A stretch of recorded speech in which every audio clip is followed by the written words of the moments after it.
and much more. Kyler Staley from thehoosier.com joining us now. How are you doing, man? I'm doing good. No complaints. Another busy week of AAU ball with Peach Jam, and we got a couple visits to talk about, but overall doing pretty good. Yeah, Indiana saw some visits set up. Arrington Page, the biggest of that I mentioned. Of course, there is also was it the Harris Smith kid Yeah. from Next week's huge. Paul the Sixth High School in Fairfax, Virginia. But Yeah. big visits coming up. I'm not familiar with him so much. He's a 2023 kid, I believe, or these, I Yeah. believe, right? Yep. So I'm not as familiar with him, but Arrington Page, of course, a target that Indiana has really been making a priority. Yeah. Yeah. So next week you've got Arrington Page, you got Deshaun Harris Smith, and you've also got Jamie Kaiser all in 1 week. And I think it starts with like the 26th and it goes all the way to the 29th. Harris Smith is the newer one out of the group. Kind of a versatile, like point forward type of player, a player that can do a little bit of everything right now. Really good size on the wing. It's just another one of those playmakers that Woodson's looking to add, at the wing position, just someone that can go out there, you can give the ball to, and he can make a play. A lot of people are just wondering, like, why is Indiana offering more guards when they've already got Ja'Kai Newton and Gabe Cupps coming in the 23 class? But, at the end of the day, it's just a playmaker. And that's what he can bring. He's a guy that can play multiple positions, and likely at the college level, he would be on the wing. Yeah, at 6'5", unless he is, just he could probably play the two as well. I mean, if he had to, depending upon his ball handling capabilities. But that 6'5" guy, man, can be a very unique hybrid. I mean, they can go from the 2 to the 4 sometimes. I mean, if the 4 is a stretch, don't get me wrong, and not a stretch 4. So, but it's a stretch. Maybe he would have to be a Jordan Geronimo type athletic 6'5" guy, but it's possible. But yeah, at 6'5", but if you can make plays, if you're a playmaker, if you can get to the rim, if you can create your own shot as well, that creates that's why that 3 can be a unique position, because depending on the matchups, you may be getting their 3 who is not the athletic wing, but the more of a taller type wing.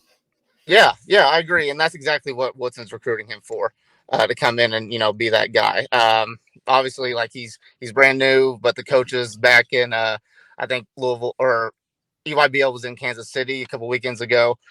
They watched nearly every one of his games, if not all of them. He's Kenya Hunter is recruiting him very hard right now. And that's exactly what they're looking for. They're looking for more playmaking players that can come in right away and contribute. One thing that is kind of, I don't know, it's from the fans' perspective. They see Indiana is offering less kids from Indiana, and I know that there has to be some of these type kids, in Indiana that are exactly what they're looking for as well. While I know that there are offers out to that Harrelson and Sisley and those guys, they're top targets, but they're later down the road. I guess this 24 class is kind of I don't want to call it weak in Indiana, but it's not strong, not nearly as strong. Yeah, it's weaker compared to the 2023 class. And the 25. 25, because you've got Harrelson and Sisley at the top. That's huge right there. And the 2025 class is still very early. There's going to be some players that kind of break out and then get a little bit better, and you start to see that class kind of form and everything. But the 2024 class, it's a little rougher. There's not a whole lot of guys that IU's looking at. Like Cannon Catchings is probably the one guy right now in the 24 class that Indiana's paying the most attention to. That's in state, but they're focused on the 2023 class right now with Xavier Booker, getting him, Arrington Page, Deshaun Harris Smith, Jamie Kaiser, like those guys. And even if they have to go out of state, that's what they're going to do. Mike Woodson is going to recruit the best players possible, not just stick in the state like Archie Miller did. Yeah. Oh, there's no doubt, and I understand. You go everywhere, and you have to because you want the best. You want to be the best. You just have to have the best. It doesn't matter where they are from. Yeah, I think there's going to be a good enough blend. I just think that 24 year is making it look worse than it really is because they can't have that succession of Xavier Booker is a top target. There's in this next class, how many top targets are there that are from Indiana? I mean, you got Xavier Booker. Yeah. I mean, that's it as far as who Indiana's recruiting right now. Okay. A lot of them in the top, I would say there's probably about 20 to 25 players that could probably play Division 1 in the 23 class out of the state. A lot of those guys have already committed. There's still a few on the board, but none that Indiana is recruiting. It's Xavier Booker right now for 23 as far as in-state guys go.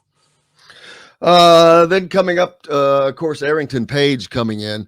That is a big time visit because that is someone Indiana is wanting, and he is going to. That is coming in. That would come in next year or the following year, right? Yes, yes, he would come. He's a 2023, like you just said, high priority guy. They've been watching him since the spring, and he's been a stock riser. At the national level, came in, wasn't ranked with rivals. And then when they updated their rankings a couple months ago, he was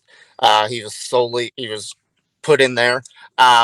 Yeah, he's a big dude. He cleans up the glass so well. He's starting to become more of a stretch four. He's shooting the ball a little bit better from the outside. Doesn't do it a whole lot, but he'll take a couple shots out there in the game. But great finisher around the rim. He's just another big body, and the concern was can they land both Xavier Booker and Arlington Page? And yes, because Xavier Booker will be more of that stretch four at the college level, where Page can play in the inside primarily. I don't see why there's any reason that they can't because I think you just sell the fact on team building a behemoth, building the best team that you can have at every position, and then have guys coming off the bench that are Indiana. Mike Woodson wants to get to the point to where he's got 8 guys that could probably start for other teams. You need to have guys that could start elsewhere coming off the bench if you're going to be an elite team, in my opinion, because you can't take that drop. We saw last year the gigantic drop off in the first and second unit, and it's not because they're not good or talented or athletic, but there was just a tremendous talent level drop off between those two. And it's not fair really to compare them because you've got different moving parts, but that was a fact that hurt Indiana at times in games. Yeah, yeah, and you especially saw that when they were kind of forced to play their bench players at the Northwestern game and stuff. You kind of saw, all right, there, yeah, that was correct. There's no depth on the bench, which will be a ton better this upcoming season, just simply because you've got that freshman class coming in with Malik Renew, and then you've got another year of progression with Jordan Geronimo. We'll see where CJ Gunn falls in and stuff like that, and of course you'll have Trey Galloway at the start of the season, hopefully as he's healing from his groin surgery. But yeah, you're going to see a different bench with Indiana this year. Just a lot more depth and players that can come in right away and produce. And let's see what else. Oh, Peach Jam. It's already started, but it really gets cooking as it goes along. Live updates on the Hoosier.com, I'm assuming. Yes, yes. Alex started watching yesterday. There's a few IU targets. I haven't really had a chance to look and see who all played yesterday. But yes, that is starting this week. It is a live period. It's the last live period of the summer. So all the coaches will be there. And, the Indiana staff, even though they have traveled to Under Armour, Adidas, EYBL has been their main location that they've been at all year. They've always got one or two coaches that are there watching. There's just a lot of targets on there. There's a few that aren't playing in Peach Jam, but there's an event that's 5 minutes down the road where you'll see like the 16s. You'll see Jalen Harrelson, Trent Sisley. Arlington Page's team will be playing in that. I think it's called like a Peach Jam Invitational type of thing. It's not Peach Jam, but it's just kind of like a side thing for the teams that didn't make Peach Jam. TJ Power will be playing in there. So it's just one last chance for these guys that Indiana's looking at to play in front of the coaches so they can just see a little bit more of them.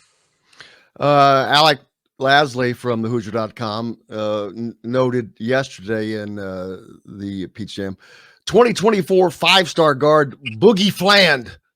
I just wanted to say that name, man. Boogie Fland from Archbishop Stepinac High School in White Plains, New York. A 6'3" guard.